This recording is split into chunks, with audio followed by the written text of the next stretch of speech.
Matrices and determinants की ये जो प्रॉब्लम जो एनडीए की प्रीवियस ईयर क्वेश्चन से पूछी गई है, बहुत ही प्यारी प्रॉब्लम है। इन सभी प्रॉब्लम्स को मैं और भी पेपर्स देख रहा था एनडीए के, तो मैंने ये ऑब्जर्व किया है कि यार एनडीए में जो क्वेश्चंस पूछे जा रहे हैं वो प्रॉपर्टी बेस्ड बहुत ज्यादा पूछे जा रहे हैं।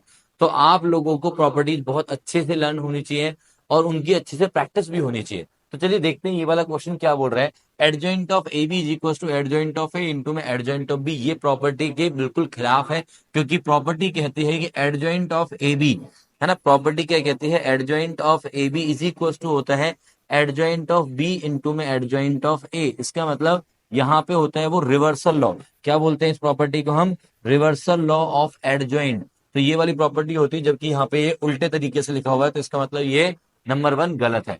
Similarly adjoint of A B जो बनेगा वो क्या बनेगा, वो बनेगा sir adjoint of B into में एडजॉइंट ऑफ ए। और जबकि राइट साइड में क्या बनेगा, एडजॉइंट ऑफ ए इंटू में एडजॉइंट ऑफ बी। और दो मैट्रिक्स के केस में मल्टीप्लीकेशन में आप रिवर्स ऑर्डर में नहीं कर सकते चीजों को। इसका मतलब ये वाली स्टेटमेंट भी गलत स्टेटमेंट है सर। अब आते हैं तीसरी स्टेटमेंट पे। तीसरी स्टेटमेंट को ध्यान से देखते हैं। ए इंटू बी यहाँ पे क्या बना दिया उन्होंने, अपने आप में एक मैट्रिक्स बना दिया और मल्टीप्लाई में adjoint of the same matrix. इसका मतलब आप क्या करो, ए इंटू बी को एक नया नाम दे दो, लेट इट बी सी। तो ये क्या है, सी इंटू में एडजॉइंट ऑफ सी। और सी इंटू में एडजॉइंट ऑफ सी की एक प्रॉपर्टी होती है, यानी कि ए इंटू में एडजॉइंट ऑफ ए।